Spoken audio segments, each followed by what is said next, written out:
Hey guys, welcome back to my YouTube channel. I am Katoya O'Hara and I hope you guys are having a great day. I know I haven't been around actually, I haven't been around for a whole year, but I'm back now. Okay, I'm back and I'm better. Anyways, I have a lot of explaining to do, obviously, for going away for such a long time, but today we're gonna focus on this video in particular because I got a request from a friend in need and I've actually experienced this, so I really feel the need to talk about it because nobody told me. Why didn't anybody tell me? A reason. What was the reason? I had a reason. What was the reason? What was the reason? What you should know before you get the nose piercing, which will help you decide whether you want it or not. Okay. They didn't tell me. I figured it out. I'm a boss, and that's for life because I figured out how to take care of this piercing. I'm a queen. Period.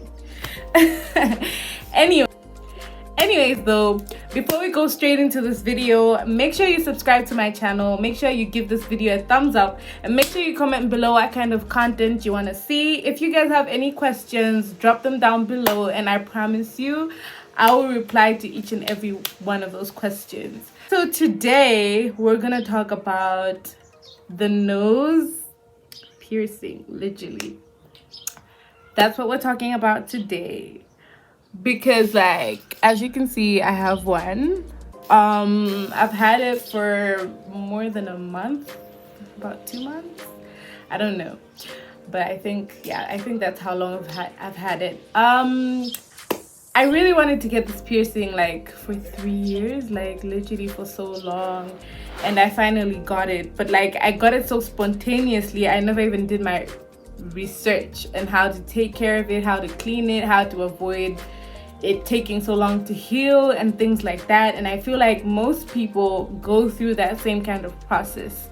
I'm gonna talk about getting your nose pierced with a gun specifically because that's what I did. I got it done with a gun, so I cannot say anything about any piercings done with a needle and stuff like that because all my piercings are done with a gun, even on my ears and on my nose. So basically, let's get into it. So when you get your nose pierced with the gun, they use a stud. If you've ever gotten your ears pierced with a gun, they use the same stud that they use on your ears on your nose, literally. So it's the thick one, the one that takes so long to heal because it's thick.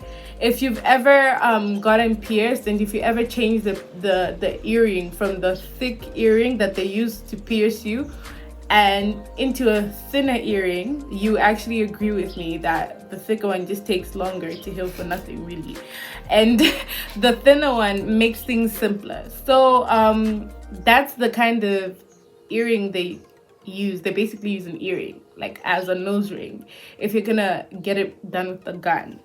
So when you get it done with the gun, obviously because the earring is thick, it takes longer. Some people develop a huge bump.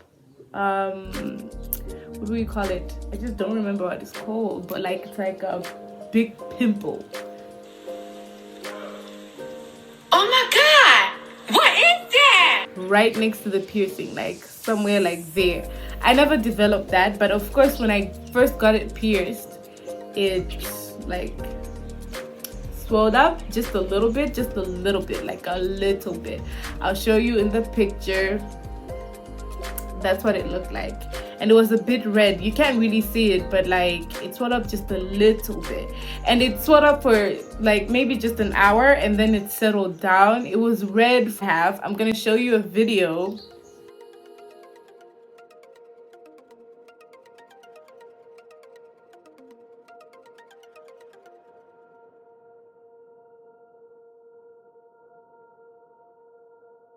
Yep, that's the video. By the way, when I got it pierced, the lady who did it never even told me how to clean it.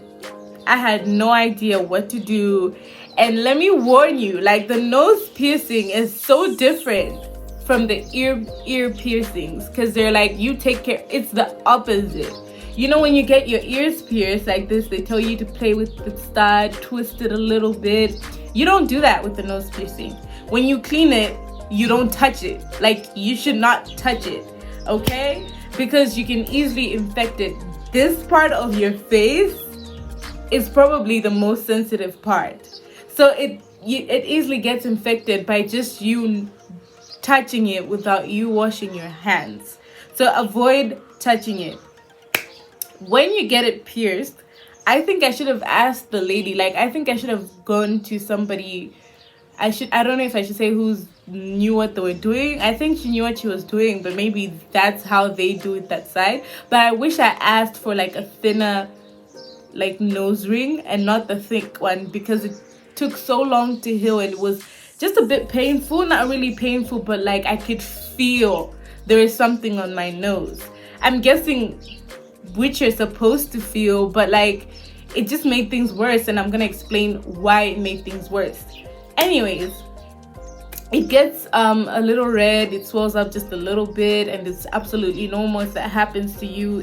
Mine was red for 3 days. Just the area around the piercing itself was red for 3 days, and I never took it out because you should not take it out. Like, it's not healed, and the nose takes so long to heal. If you just literally take it out for 1 second, the inside already starts closing. So when you're trying to push back the nose ring, it's actually blocked. Like, it actually can't go through because it's already closed.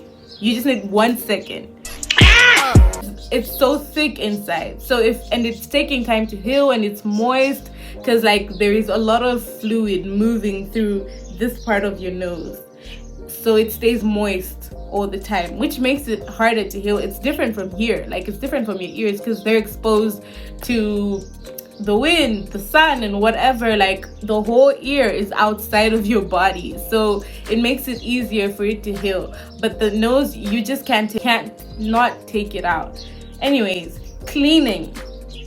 I'm gonna talk about cleaning because this lady who did my piercing, she didn't even tell me how to clean it. Like, never explained to me what I should do. She expected me to figure it out on my own. Like, I'm getting this piercing for the first time. I expected her to be like, okay, this is how you clean it, Nope, she didn't tell me anything. I had to figure it out.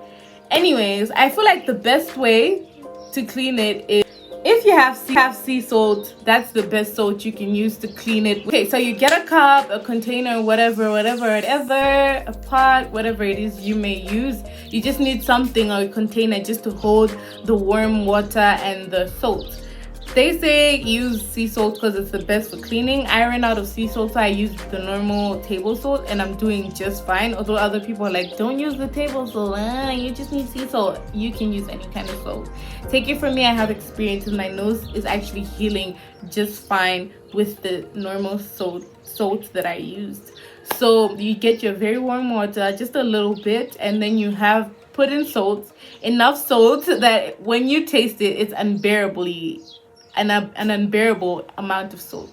So when you've mixed that solution together and make sure it's blended, and basically blended, you pour some of it over your piercing. So you just pour just a little bit, just pour enough over the piercing, and then you get your swab, you dip it into the solution, and you just basically clean on top of the piercing, on the piercing, around the piercing.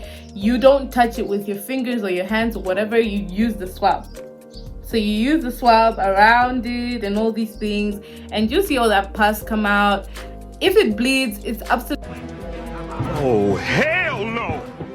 normal. Like, it's healing. That's part of the process. That's part of the cleaning process as well. You take the swab on the other side of the swab and you clean inside just the same way. So you put it inside and I'm not saying jab it and like hurt yourself. I'm saying like gently just move the swab around and make sure you clean.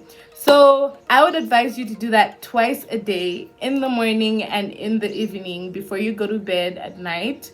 And in the morning, the first thing you do, like when you wake up, so you don't forget. Like, there was a time where I was like, I'll take a bath first and I'll do it, and then I procrastinated and forgot to clean that day. And then when I got home, I was so tired, I literally just blacked out. And the next morning, it looked absolutely normal. Idris, because women love Idris. But then there's still an impact, like there's still an impact that happens. Like it can actually sink in, the piercing can actually sink in. What the hell is even that? Because the cleaning is what helps it heal and what helps it form a proper like pierced hole on your face. So when you don't, it's like all the skin still tries to push together over the nose ring, and that's what happened the next day. Anyways, to avoid that, make sure you clean it twice a day with the salt solution. I'm telling you, it's gonna heal so quickly. I did that for 2 weeks. Yeah, 2 weeks. And the third week, I just did it in the morning. If I didn't do it in the morning, I would do it in the evening. I basically did it once a day. So if you're like me, who has a lot of pus coming out, who produces just a lot of blood, Bitch, you serious? whatever, and also I got it during the summer, so it was hot, which is bad for piercings. When you get into the sun, it starts to pus up, sometimes bleeds a little. You can clean it 3 times a day, okay? Just check it to make sure it stays clean, because when you pass up, it could cover the nose ring. So you can clean it 3 times a day. But if you're not somebody like that, you could do it twice a day and it's enough. Anyways, another thing that somebody should have told me, but no one told me, is that... What, bitch? When you get with the gun, because the nose ring is thick, it sinks in because the hole gets bigger. Let me tell you, I was scared for my life. I thought the piercing would just stay inside my nose forever, but actually I was told that when you get with the gun, it's a normal part of the healing process, that it sinks in, like it sinks in slowly, and then there was a day where I woke up, I couldn't even see it. I had to clean it with the swab, and that's when I could see it, but it was actually leveled with my nose. You'd have to look closely to see, oh, there's a piercing, but actually it was almost like inside.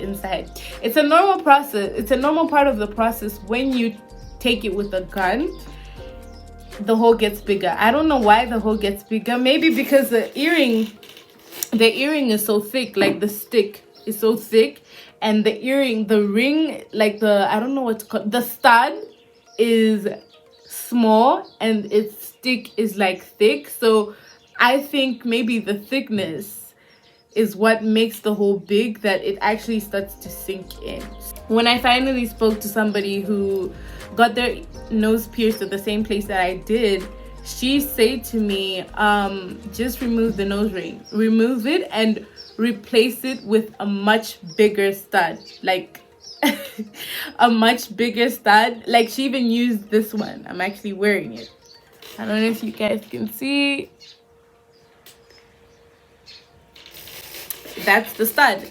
I removed it. I removed it, and in the same second I put one that's almost like this. So I waited 2 weeks because the lady at the shop that I did my piercing told me you can only change it after 2 weeks. So I was good with having the trouble of like it sinking in and sometimes pushing it out, because eventually it actually starts pushing itself out. This is part of the process. I promise you, like it will, when you keep cleaning it, it starts to push itself out. So little by little you see that, okay, it's not sinking in as much. So I was okay with going through that, but after 2 weeks I changed the thick stud to a much bigger stud so that it stays on top of my nose and it can't sink in. That's what helped heal the piercing, because this stud stayed on top, so the hole was small enough for the stud not to sink into my nose but to sit on top of my nose. When I changed the stud, I changed the way I cleaned the piercing as well. So I stopped using the solution, I started making a salt paste. So I would just get warm water, very hot water now. I would use very hot water, get the swab, dip the swab into the very hot water, and then dip it into the salt. So I would form a salt solution, like the way wet salt stays together. I think you guys know what I mean. And then I would just apply it around the piercing. So my piercing would just be covered in salt, basically. I did this once a day before I went to bed. Once a day before I went to bed. This is after cleaning it for 2 weeks with the solution. And when you've changed the nose ring, you gotta do the salt paste, put it on your nose, and just sleep with it once a day when you go to bed. And when I wake up the next morning, I would just take a swab with a little bit of like warm water, even no salt. So I did this process of cleaning with the salt paste only once a day when I'm going to bed for a week and a half, almost 2 weeks basically. And when I realized that it's healed proper now, like it's healed proper, it's healing, it's getting better and all these things, I stopped cleaning it. Because when you over clean it, it never heals, because now you're gonna keep it tender and moist all the time. Like you're gonna keep things on it that can actually infect it because you're over cleaning it. So after cleaning with the salt solution, because the salt paste the salt paste is so strong, you don't need to clean it for such like more than a week and a half, because when you keep cleaning it, it's gonna be moist. It's gonna stay moist all the time and it will never heal. So you gotta let it dry now on its own. Like you've done all you could do for like about 3 weeks or a month, and now you gotta let it do what it does, which it did. I left the nose ring there, the big stud, and it healed so well that I actually changed to a smaller one. This is a new one. I've changed to this smaller one. And when you're changing nose rings, please make sure you disinfect them even when they're new. Just use spirit, or like, yeah, just use spirit or anything that's basically disinfects, to disinfect the ring itself, so that you don't get your piercing infected, because it easily gets infected, because this part of your face is very sensitive. Before you clean your piercing, make sure you wash your hands with soap. Make sure they're clean, and then you can touch it and start cleaning it, because you could infect it if your hands have some dirt. So that's my experience with cleaning and all that, and nose rings and changing them. So I've changed 3 nose rings in about 2 months because of the healing process. Somebody told me it's actually better to get it with a needle. I think it is, because the needle is the exact size of the thin stud, so you don't struggle. Like I have a friend who got hers with a needle, and she said she didn't struggle with it sinking in. It just healed nicely and properly and just so clean. So it's up to you. If you're scared of a needle like me, just do it with a gun. But please do not be fooled that it does not hurt. It hurts. Not when you're not in the process of getting it, because it's just like a sting. The same way you feel when you get your ears pierced is the same way you feel on your nose. So that's the advice I can give to you about getting your nose pierced. I wish somebody told me before so I could get prepared. Either way, I wouldn't do it any different, because I love it. I love my piercing. But it's, who wants to look, simple when you can look stunning? I'm so proud of myself, and I'm really, really happy. It's just nothing comes easy. Nothing comes on a silver platter. So I hope you guys got all the information you needed. And if you have any more questions, please note them in the comments down below, okay? Thank you guys for watching this video. I hope it's been really helpful. I hope you've learned something. I hope you make sure you subscribe to my channel. Make sure you like this video and comment down below, because if you subscribe to this channel, baby, you're painting. You're painting, and you'll forever be a painting, and that's on period. Period. That's a fact. That's on life. Bye.